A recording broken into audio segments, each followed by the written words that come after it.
அஜய் அவங்களோட அப்பா கிட்ட ராகினியும் பசுபதியும் அவங்க கிட்ட சொன்ன விஷயம் எல்லாத்தையுமே சொல்லிட்டு அவங்கள பிரெயின் வாஷ் பண்ண ஆரம்பிச்சிடுறாங்க. அது மட்டும் இல்லாம, அப்பா நான் ராகினி கூட சேர்ந்து வாழணும், அவளோட சொத்தை அனுபவிக்கணும்னு ஆசைப்படுறேன், உனக்கெல்லாம் பேர பிள்ளைங்களை பார்க்கணும்னு ஆசையே இல்லையா? தயவு செஞ்சு எனக்காக இதை பண்ணு, நமக்கு இதுல கண்டிப்பா லாபம் இருந்தே ஆகும், அதனால தயவு செஞ்சு நீ வெண்ணிலாவோட அப்பா அம்மாவோட ஆக்சிடென்ட்டுக்கு விஜய் தான் காரணம்னு மட்டும் சொல்லு போதும் அப்படின்னு சொல்ல, உடனே அஜயோட அப்பாவும் ஒருவேளை என்ன அவங்க அரெஸ்ட் பண்ணிட்டாங்கன்னா நான் என்ன பண்றதுன்னு கேட்க, அஜயும் உன்னை நான் வெளியே கொண்டு வரமாட்டானாப்பான்னு சொல்லிட்டு அவங்க கிட்ட எப்படியோ பேசி சமாளிக்க, இதை பத்தி அஜயோட அப்பாவுமே கொஞ்சம் கொஞ்சமா அவங்க ஓகேன்ற மாதிரி யோசிக்க ஆரம்பிக்கிறாங்க. ஆனா இன்னொரு பக்கமும் விஜய் காவேரி இந்த மாதிரி எல்லாம் வெளியே அங்கேயும் இங்கேயும் அலைஞ்சிட்டு இருக்கிறது தன்னோட குழந்தைக்கு நல்லது இல்லைன்றதுனால அவங்க கிட்ட உனக்கு என்ன பிசினஸ் தானே முக்கியம், நான் உனக்கு உதவி பண்றேன், நீ தயவு செஞ்சு உன்னோட உடம்ப மட்டும் பாக்குறியான்னு சொல்ல. ஆனா காவேரியும் இங்க பாருங்க, எங்க அம்மா கண்டிப்பா நம்மளோட குழந்தைக்காக என்ன வேணா உங்க கூட சேர்ந்து வாழ சொல்லுவாங்களே தவிர மத்தபடி பினான்சியல் சப்போர்ட் எல்லாம்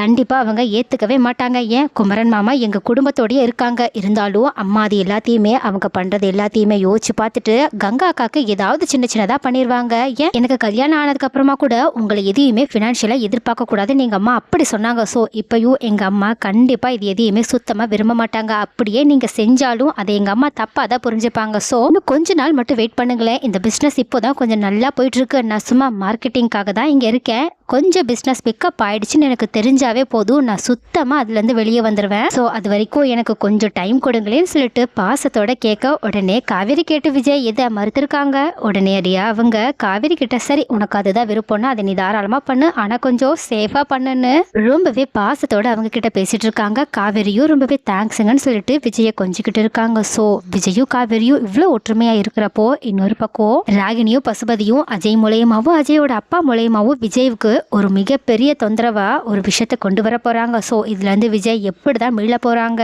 அண்ட் ஆல்சோ விஜய்க்கு இவ்வளவு பெரிய பிரச்சனையை கொண்டு வந்துகிட்டே இருக்க ராகினிக்கும் பசுபதிக்கும் காவேரி ஏதாவது தரமான பதிலடி கொடுத்து அவங்கள அடக்கி ஒடுக்குனா நல்லா இருக்கும்னு யாரெல்லாம் நினைக்கிறீங்க?